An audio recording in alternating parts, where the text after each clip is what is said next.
Hello, everyone. Welcome to our live stream. My name is Brendan Gibbons. I am an environmental reporter for the San Antonio Report. Our event is called Inside the Control Room, San Antonio's Winter Storm Uri Response. And we are very excited that you joined us today to hear from three professionals in our city about their split-second decision-making during the events of the storm. The San Antonio Report encourages civic dialogue during events like these. We always love audience questions, and you will have an opportunity to submit your own. Please submit them on Facebook in the comments section, and then I'll take the last 20 minutes to go ahead and read some audience questions. A big thank you to our general event sponsors like the San Antonio Housing Authority for supporting civic engagement programs such as this one. If you'd like to join our mission in providing free civic engagement opportunities, click below to donate or contact us at events@sareport.org. For more information about our free daily coverage about news in San Antonio, please head to our website at sanantonio.report.org. Now I'd like to go ahead and introduce our panelists. We have joining us from CPS Energy, Paul Barham, Chief Grid Optimization and Resiliency Officer. We have Robert Puente, the President and CEO of the San Antonio Water System, and as well as City Manager Eric Walsh. Thank you all so much for joining us today. We're really happy to hear from you about what went on during this crazy week. So let's just go ahead and get into it. I think I can't believe it's been maybe a month and a half since it happened, and this was an unprecedented historic event in Texas that left around 4 million households across the state without power. Very much a statewide crisis. We're going to just be talking about how San Antonio officials grappled with all of that. So, Paul, maybe we can start with you. Since a lot of this focused on the power system. So, could you tell us a little bit about what your job is like normally at CPS Energy, and then what your job was like the weekend as the forecasts were coming in that we were about to have a lot of snow, extreme cold temperatures, and what CPS was kind of doing to prepare for and deal with that. So go ahead and take it away. And I guess up front, I want to mention that, we understand the difficulties and what our customers went through, as well as, our employees.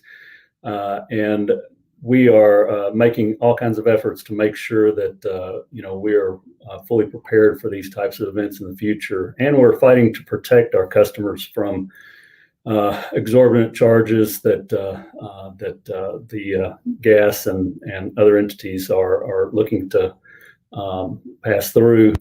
As far as my normal job, I think, seems like these days spending a lot of time doing these virtual meetings.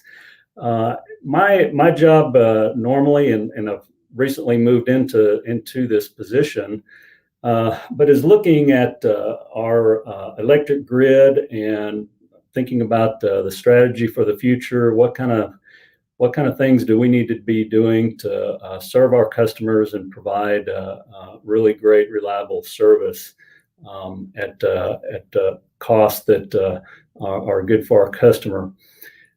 During this event, my job was much different, obviously, and I was dealing with a lot of things that many of our customers have identified. At our home, power was on for 5 minutes and then off for hours. So a lot of the same challenges that others were dealing with. But as far as my job goes, it was really a lot of coordination and communication amongst our various areas that manage the electric grid and our distribution systems here.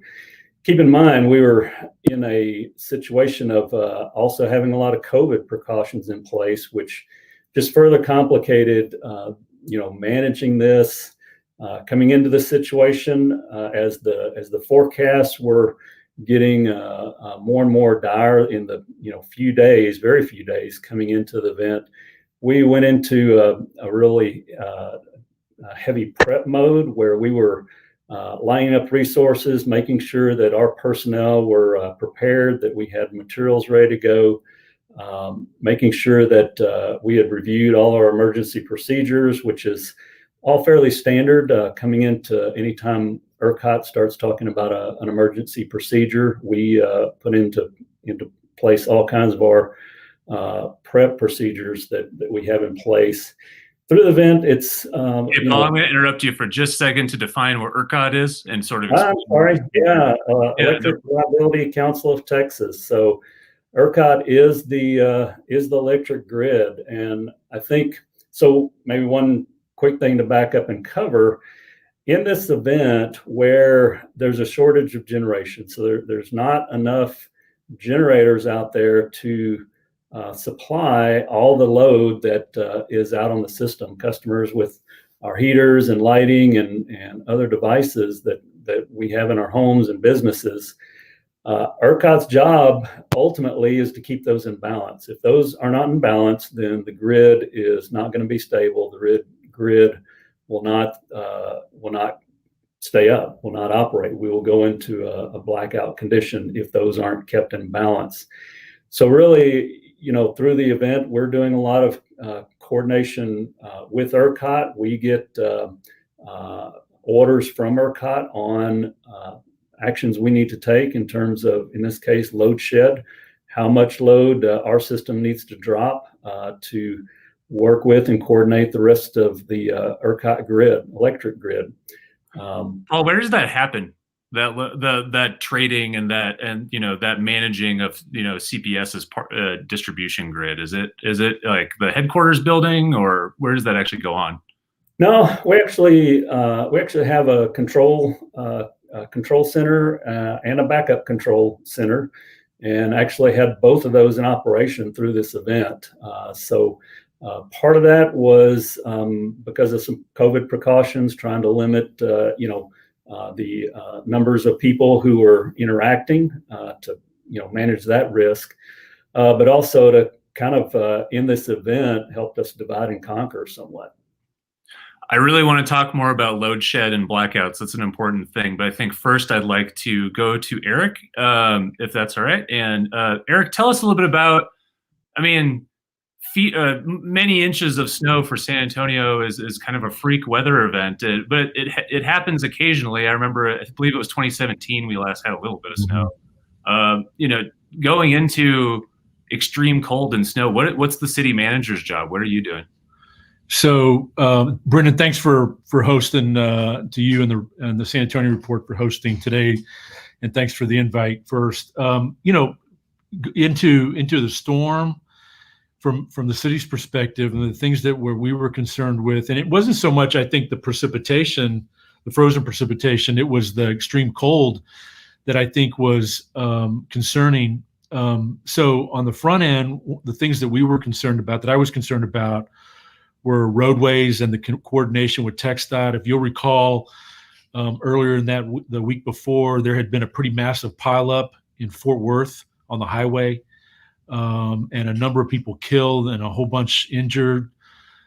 So highways and roadways were a concern for us. The other thing that was a concern for us that on the front end was making sure we were prepared for those that may be homeless or out in the element. And, we gathered up with our partners, Haven for Hope and CAM Ministries and others, to start doing pretty intense outreach beginning on February 9th, because we knew that because of the temperatures, that was just not safe to be out there. The shelters had capacity. We opened up some of hotel facilities as low barrier options, because sometimes homeless folks may be hesitant to go to a place that has particular rules, and so we wanted to make sure we had plenty of low barrier options. That was the majority of the front loaded work that we did in order to prepare for the storm. And it was from our perspective, making sure that we had the ability to continue to respond to 911 calls, that we had the ability to coordinate with TxDOT on highways, and that Public Works was ready to treat roads, city roads, if we had freezing precipitation, which we did, beginning of that weekend, and that was primarily our major focus going into it. I'm curious. Does San Antonio own a plow truck, a snow plow? No, we don't. Yeah, I mean, it would come out of the garage once every 10 years, maybe. Yeah, we do not. You're talking about a massive city with a huge city area where, like some of the basic equipment that northern cities have to deal with this stuff. It's just, didn't really make sense to invest in it. And we have material we have chat material that we spread on the bridges, the city bridges and local roads.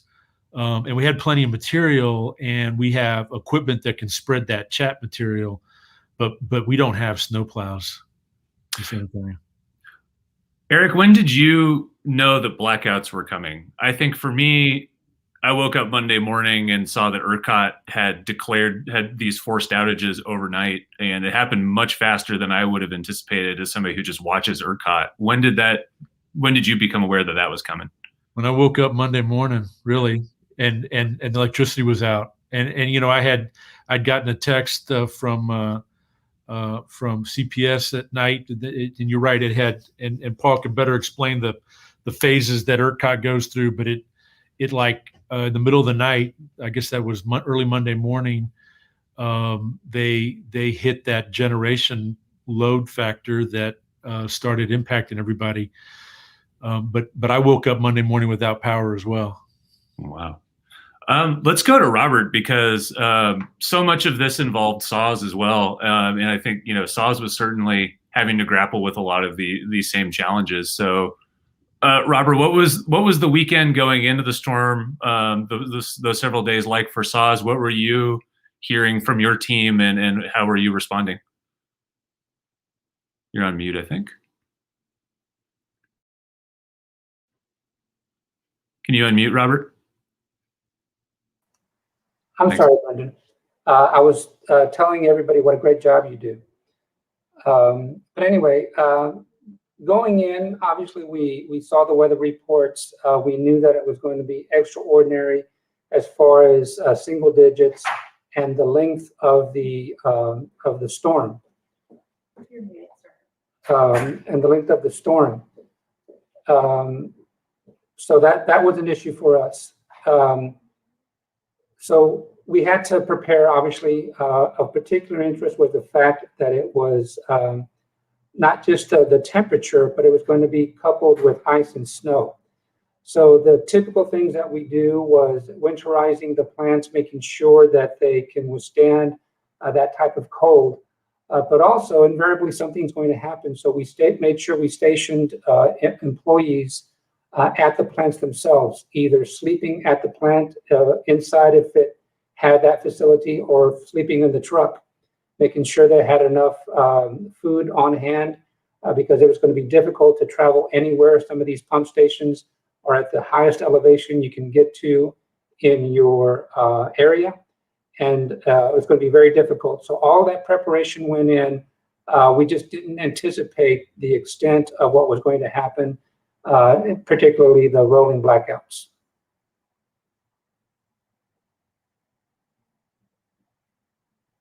Did the same thing. When did you find out the blackouts were coming, or here? Was it also Monday morning for you? Just like Eric said, and I've heard the mayor mentioned, I was woken up by essentially the lack of power.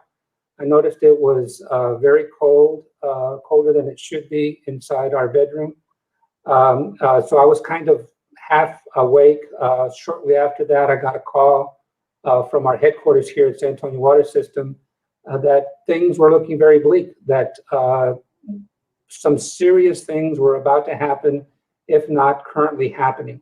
So the weather essentially woke me up, but very quickly we knew we were going to be in a very dire situation for the next couple of days. Typically, when we who cover ERCOT, follow ERCOT, we get these notices about energy conditions being really, really tight. We get them by email. I think one thing maybe people don't know about this storm is that none of us in the media got any of that from ERCOT until like way later in the week. And in fact, when they showed up, it was a giant backlog of email hits, like from Sunday or Monday night that arrived Thursday saying, hey, blackouts are coming. So it was kind of like, okay, thanks for telling us now that we've been 4 days in. So maybe we can go back. Let's talk more with Paul about just sort of what it was like getting these demand shed requirements from ERCOT. So, let's get a little technical. So you had mentioned that there wasn't enough generation to supply the entire state, and that's why these rolling blackouts were required, or blackout, just demand reductions in general. And so ERCOT, I believe this is not the first time this has happened in Texas. The most recent before this was in 2011, was a similar winter storm. At that point, ERCOT ordered 4,000 megawatts shed across the state. So 1 megawatt, enough to power 200 Texas homes on an extreme weather day. So it's a measure, it's a measure of energy, how, what it can provide. So 4,000 in 2011, it was 20,000 at a high point for this event. So 5 times as much as the record before. So when did CPS start getting these demand reduction requirements from ERCOT, Paul? And were you surprised by the numbers? Like what did that look like on your end? Yeah, so so ERCOT went through, and you mentioned ERCOT's kind of levels of emergency alerts, and it starts out as watch and kind of progresses. I think in this event, ERCOT had kind of the first level of warning out there for some days in advance, which isn't unusual. But we went through all those advanced, all those warning levels to the blackout level, which is EEA 3, emergency alert 3, and which is where load shed occurs, I think, in under an hour. So it progressed really rapidly into the load shed event, which I think, I don't remember the exact time, but somewhere around midnight, 1 o'clock in the morning time frame. So yes, it came on very rapidly. But if you think about kind of how this happens, it was a result of loss of generation in the state. And so as these super cold temperatures started hitting areas in the state, and where there was any little lack of insulation or something in a power plant or something like that, plants across the state, they started losing generation. And when that happens, ERCOT has to pull the trigger on balancing the system back out. So going into the event in the evening, we were knew that there was a risk, but and we're hopeful that we would not get too deep into it. But we had been through 2011, so we knew what that was like and could handle that. So that was kind of what was in our minds coming into the event. So like ERCOT kind of traces, they say the most critical moment happened like early Monday morning, when there was this like 5-minute period where if they had not triggered these outages across the state, that we could have, the whole grid could have gone down, basically. Where were you when that happened? Were you awake in the middle of the night at like 1:30 a.m. that Monday, or like, were you? Yeah.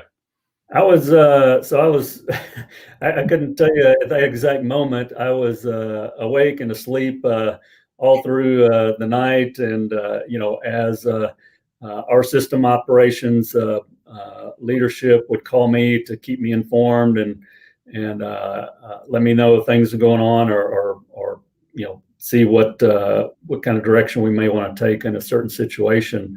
But I was working from my home through the event, on my cell phone, and because my role is more around, through that event is communications, and I am not the one climbing poles, luckily, or the one, switching things on a control board. So I was managing off my cell phone, charging it in the car, and that kind of thing.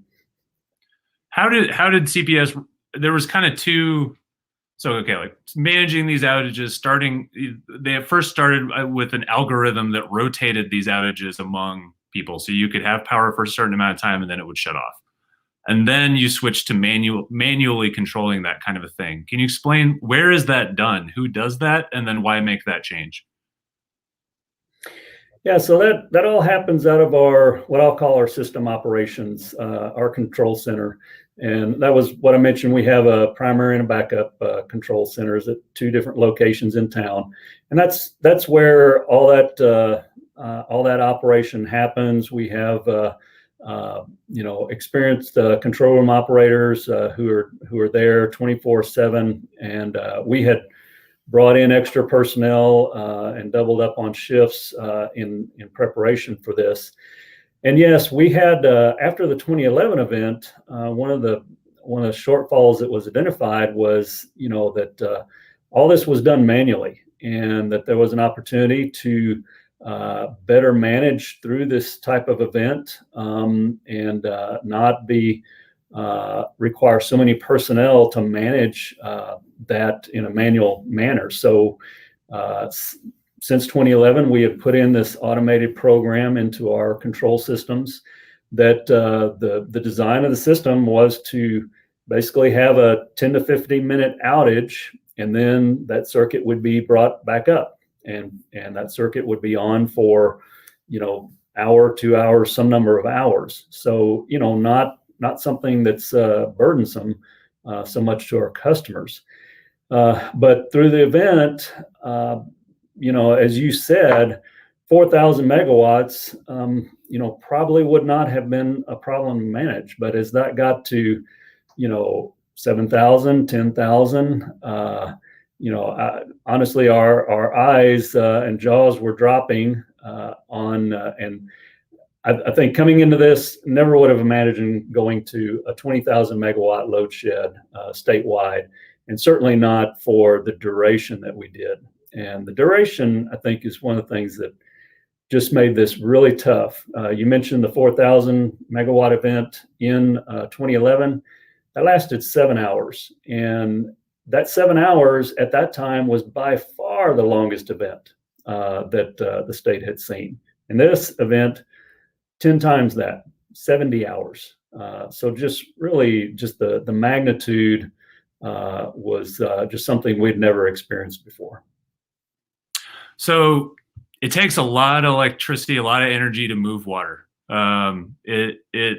SAWS has a pretty wide service area, and there's a lot of elevation change from the northern part of Bexar County to the southern part.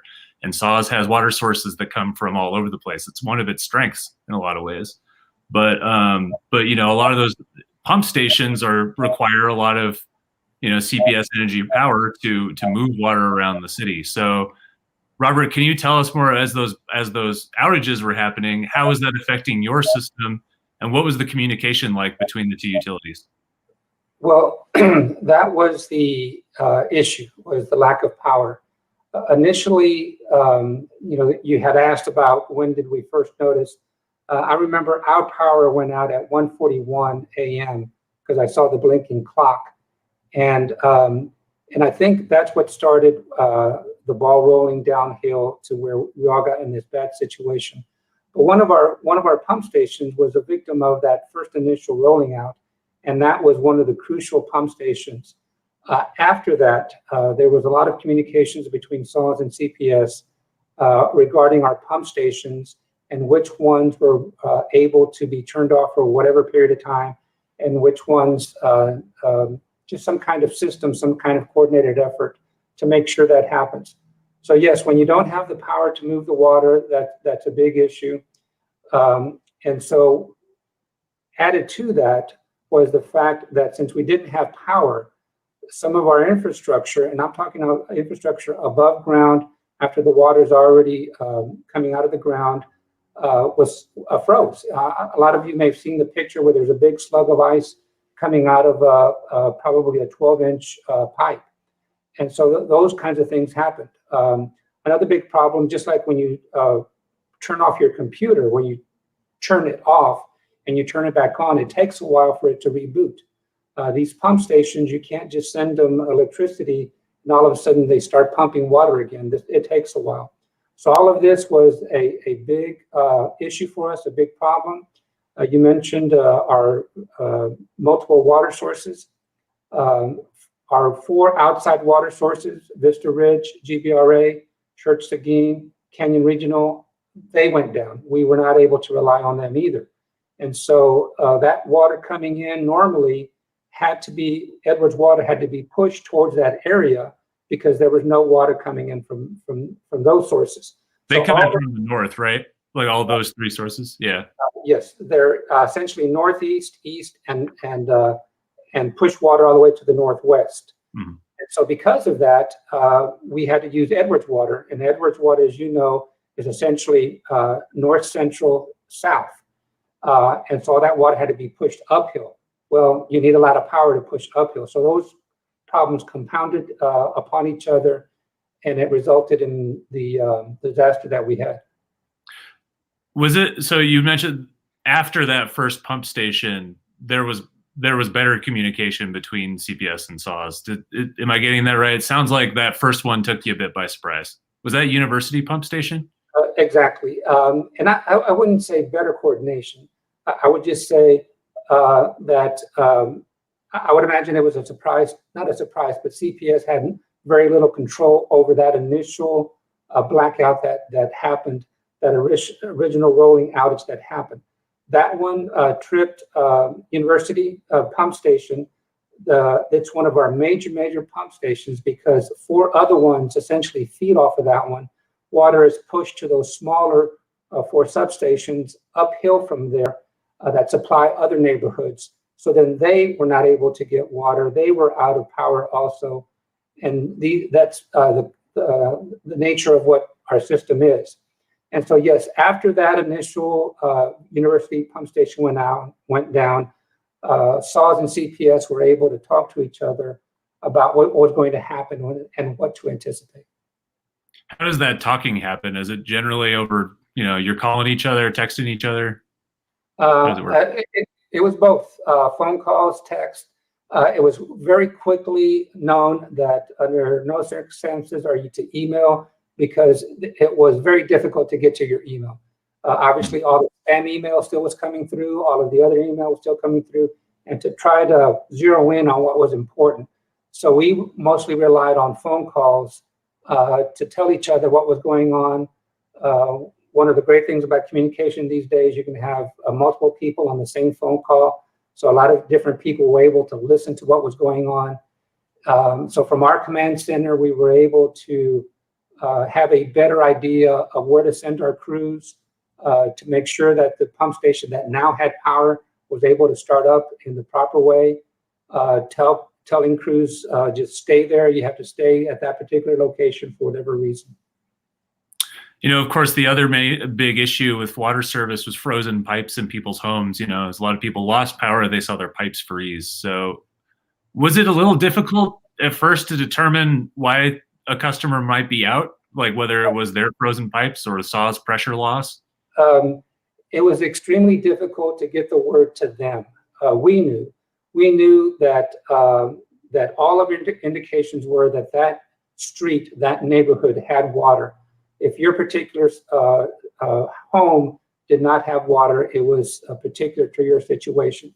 We had examples of apartment complexes saying, we don't have water, we don't have water. One in particular that Councilwoman called me on was, I had to check on it, had to make phone calls, had to see our maps.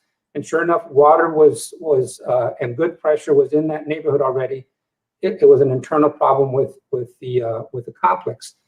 Unfortunately, a lot of these complexes, there's not one owner you can call.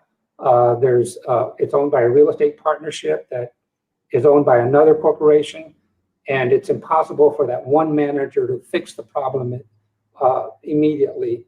And so they had extended problems.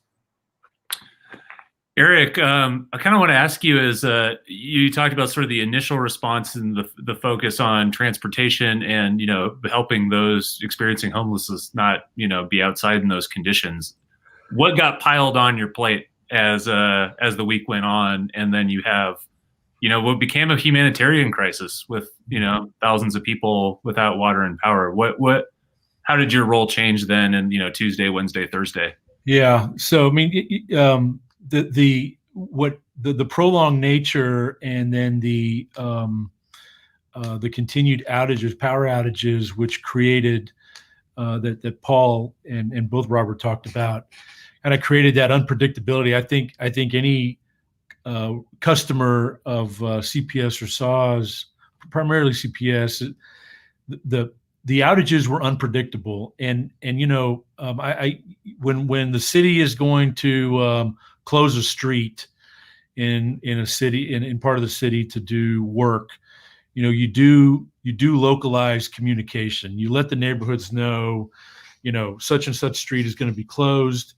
And in this case, this is a very extreme situation, there was an ability to provide that localized communication, which I think would have added to the predictability so that folks could plan.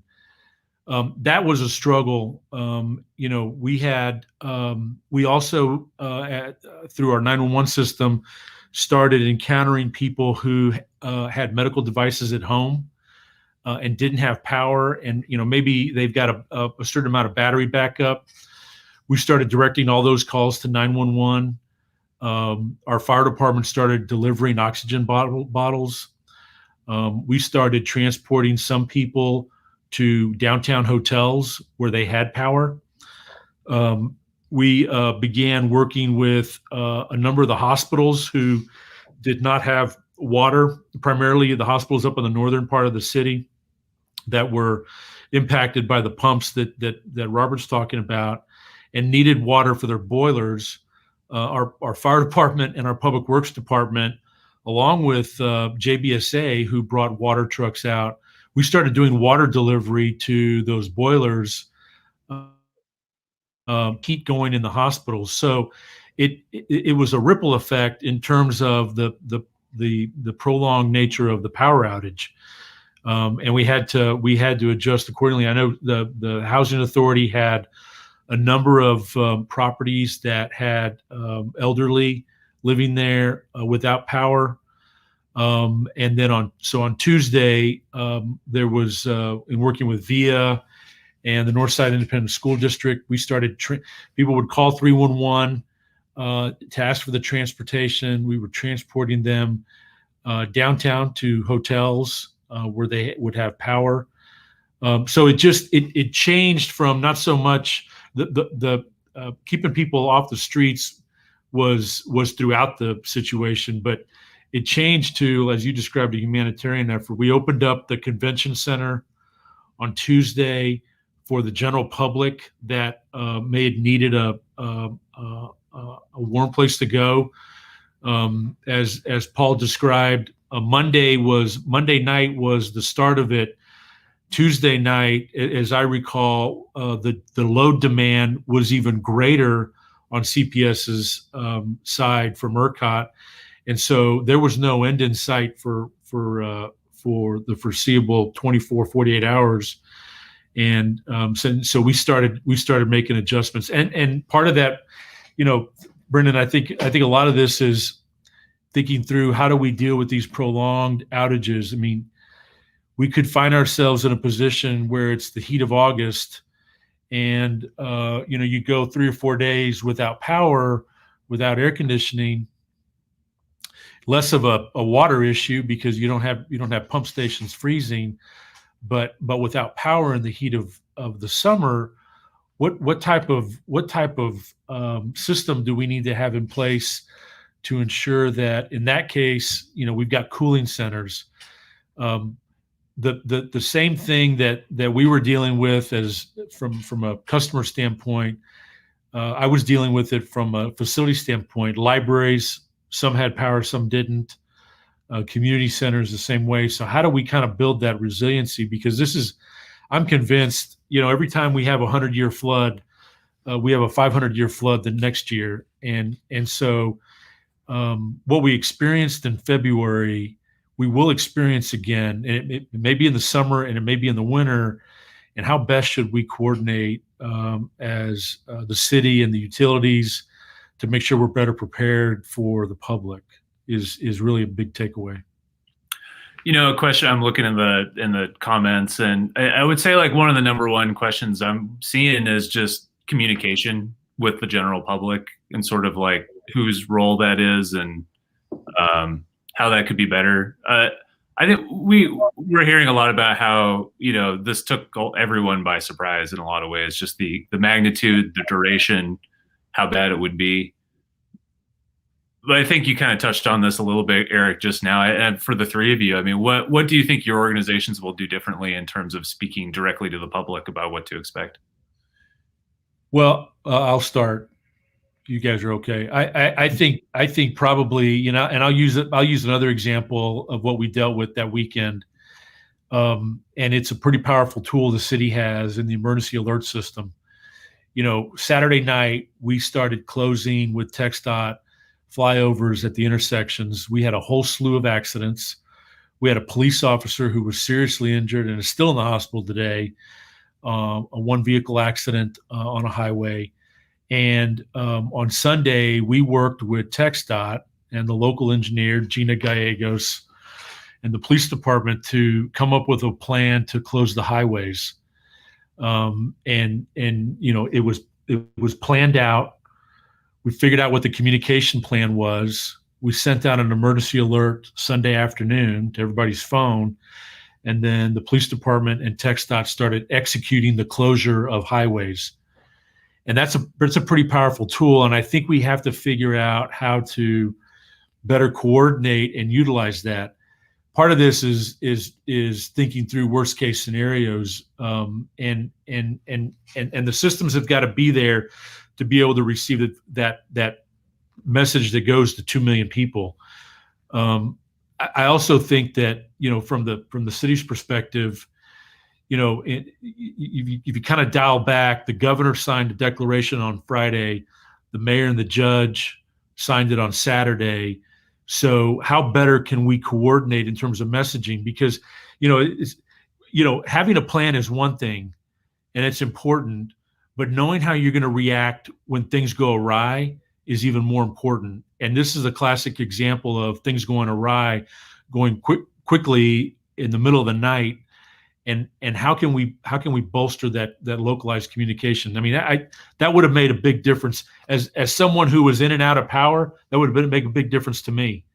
And so that's my perspective. President, if I can go next. Go ahead. What Eric is offering, I hope SAWS can participate in, because if he can reach 2 million people, I would say 1.8 million of those people are SAWS customers. So that we would want to work in coordination with Eric and the city of San Antonio.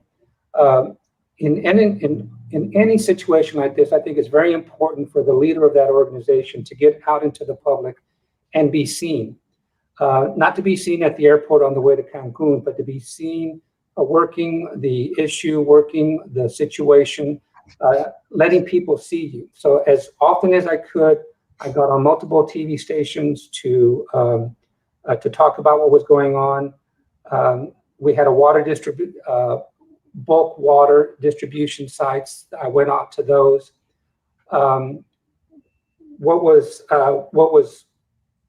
What error we made, I believe, is a self-desire to discipline ourselves in giving out incomplete information that we didn't know if it was going to end up to be true. So we held it back.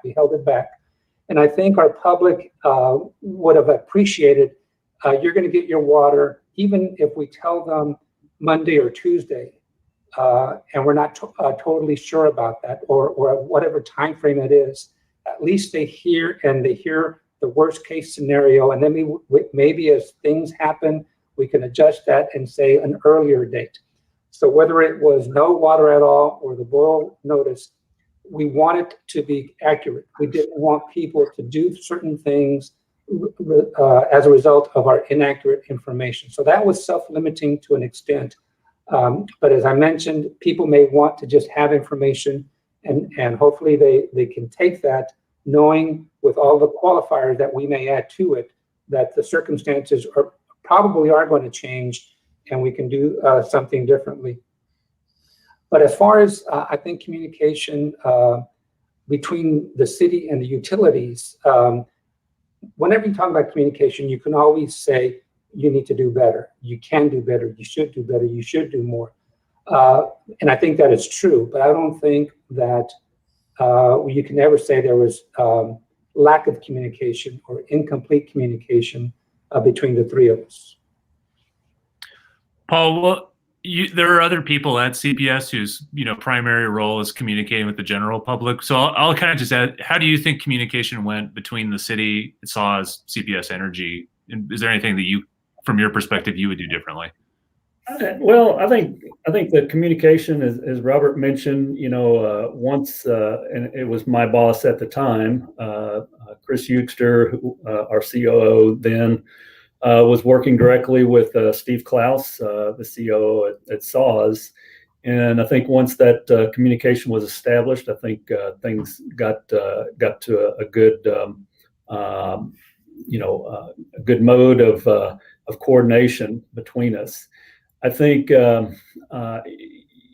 we've got a number of channels and contacts that are set up with a number of organizations, and like the Emergency Operations Center.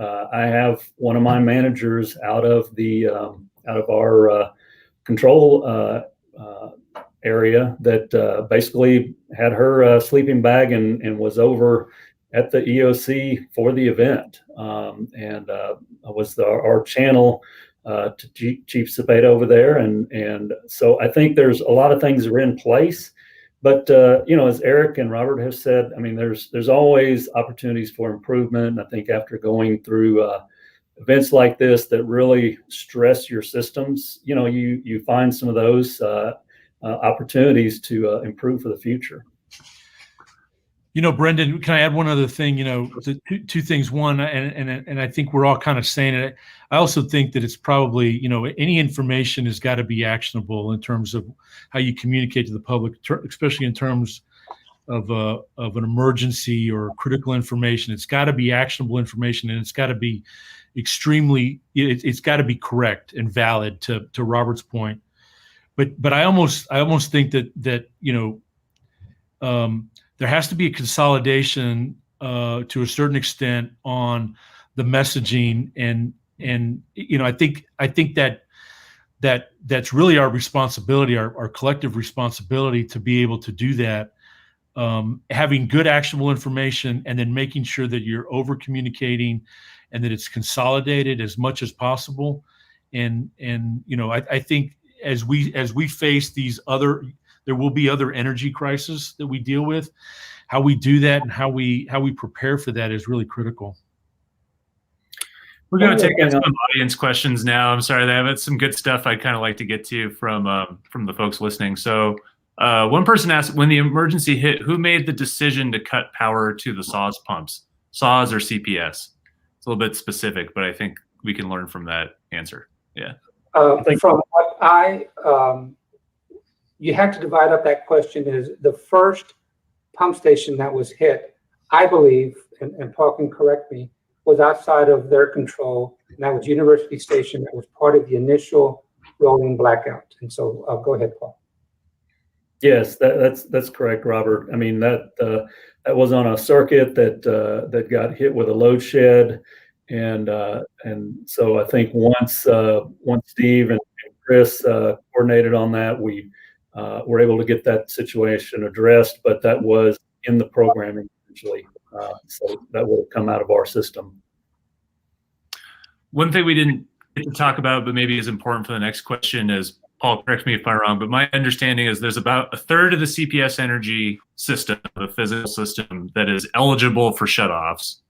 There's about a third that's on what we would call a critical circuit, which is, hospitals, police, fire, things that the do not shut off list.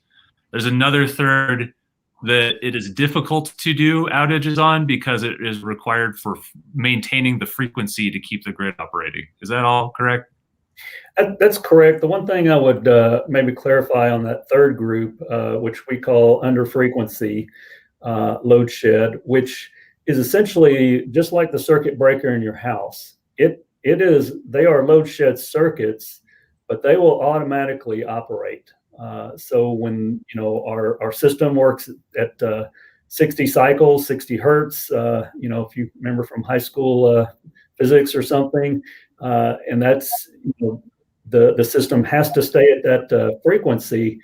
But that is an automatic system that is required by regulation, and both the capacity of that and how it operates is really defined by both federal and ERCOT requirements. So those circuits are kind of a have to. You got to have that in place, and that's kind of the like I say, the circuit breaker that keeps your house from burning down.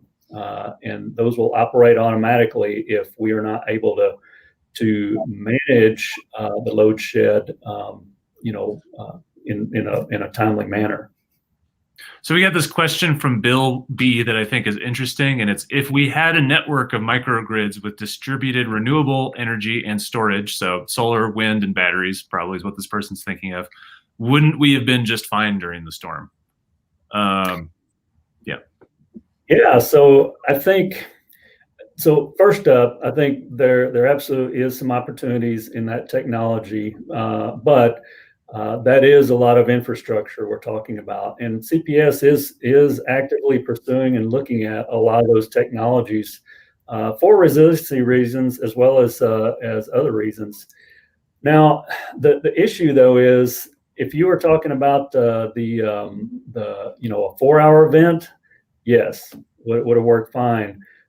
We have a battery in our system, and that battery and most installations like it have a discharge capacity that is about 2 to 4 hours. So it would not have provided support for a 70-hour event.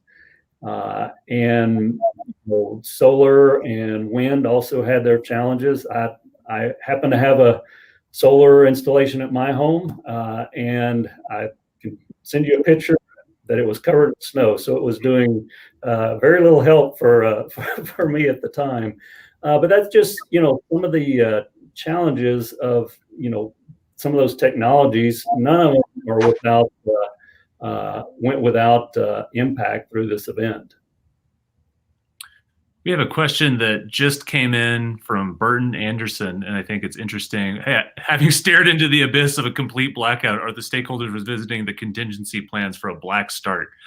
Black start, I am told, is if the entire grid were to go down, the statewide, because or the ERCOT grid, and they were to bring it up from nothing. I have not found a very good example of this happening in history that would have been a great, comparison point. It's a pretty extreme. Yeah, Paul, tell us what is that and what would have happened, and if we did have to restart the grid from scratch, what would CPS have done in that case? So a blackout of the ERCOT grid, and I would say there in other parts of the U.S. and world, there have been blackout situations that have occurred. There was a number of years ago, I think 2008 or something, there was the Northeast blackout. Now the difference there is that whole grid did not go out. So they had other portions of the grid to kind of help them start repowering the Northeast. But if we were to lose all of ERCOT, being kind of the smallest grid in the U.S., you're pulling yourself up by your bootstraps. And so there is lots of procedures. There's lots of training, exercises. We have Black Start exercises that we participate in with all the other utilities annually, and go through that training to be prepared for that event. But it is not an event that ERCOT has gone through before. So I think part of it is just really the unknown factor, but also just knowing the amount of coordination that takes between all the utilities and all the loads and all the circuits. I mean, you start thinking about our transmission, distribution, and generation system, and all the complexities of that if everything is dark, along with all the infrastructure that supports those systems. That could have taken weeks, right? If it happened, or at least days, I'm sure. I would say the exercise, when we go through the training exercise in a very convenient environment, is a multi-day event. Is that a top exercise that the city or SAWS have been involved in? What happens if the entire statewide power grid goes down? By the way, Brendan, on that issue, we're lucky enough in San Antonio that, first of all, the sewer system is gravity fed, so a lot of it can just continue to flow to a collection point.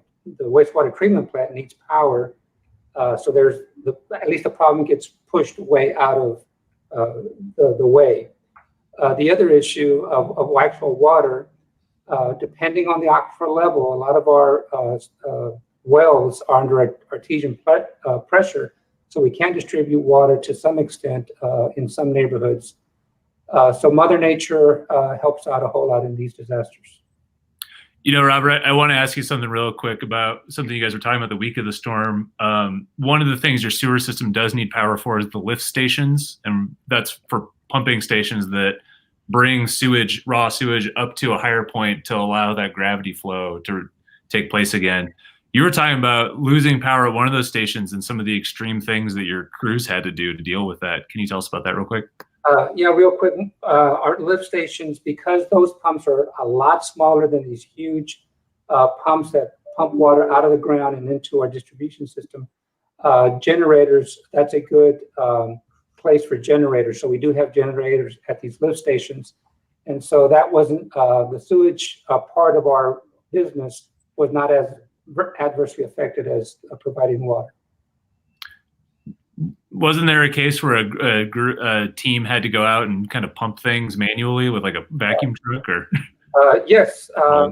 If these generators, and so some of the smaller lift stations may not have generators, but in that particular circumstance, we had to do a pump and haul, which you have to manually pump some of that sewage into a vehicle, into a tanker truck, and move it on down to the wastewater treatment plant. So yeah, you know, one of the things I did after the things settled down, went to every service center and visited with our crews to really thank them on behalf of SAWS and on behalf of our community for what they did and some of the work that extra effort that they put in to make sure that we had water and got rid of our wastewater. Eric, what kind of stories were you hearing from the field, the people out on the front lines?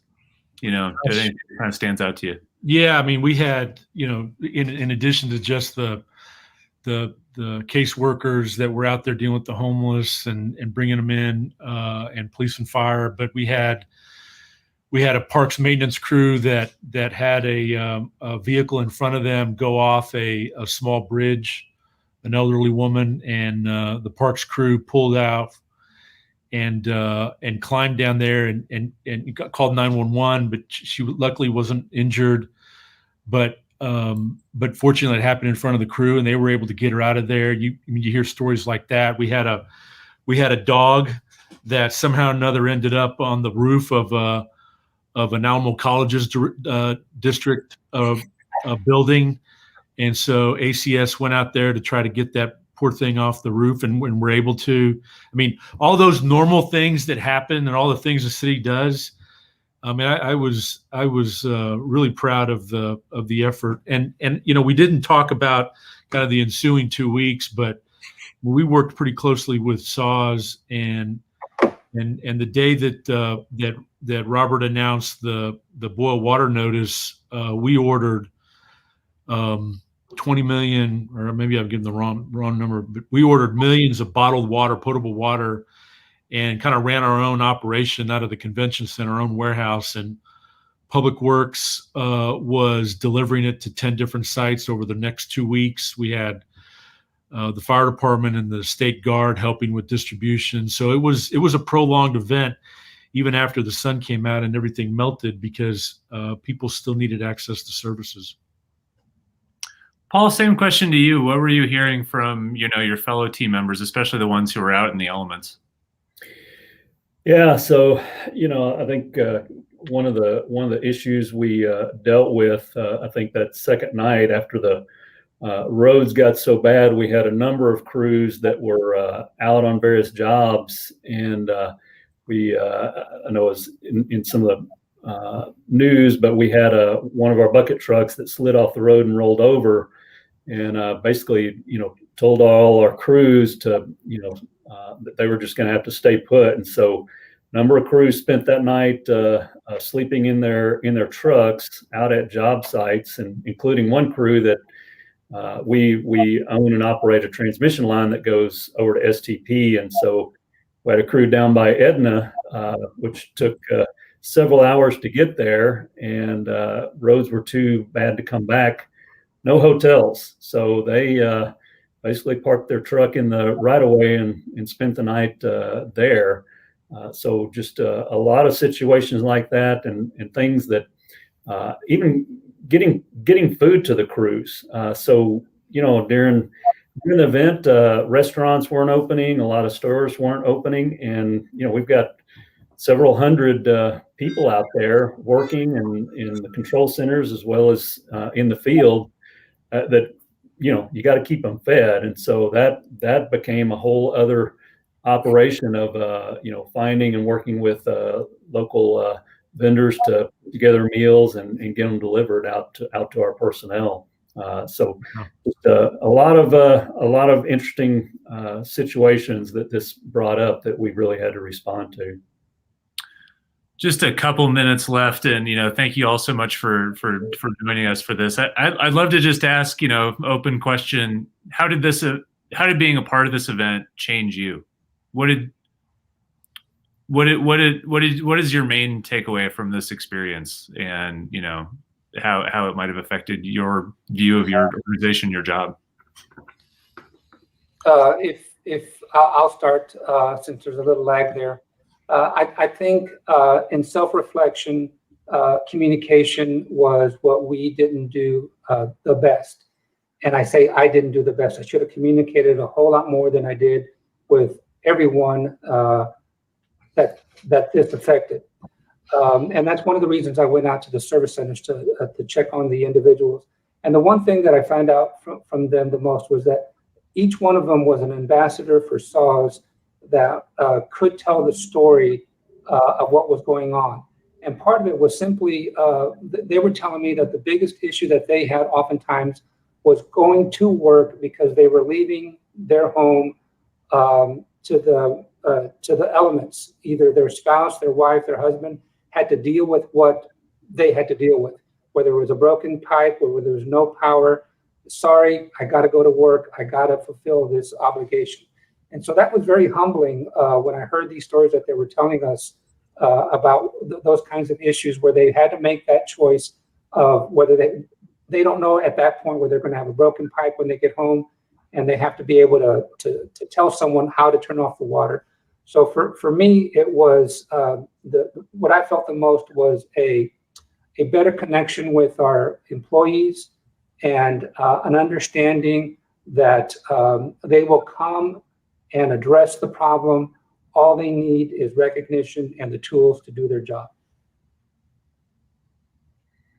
Yeah, I'll just echo as well. Same situation with a lot of our employees, and really a lot of heroes out there who brave the elements. And thinking about this event, the thing that just really got, I think communication piece that Robert mentioned. There's always opportunities there.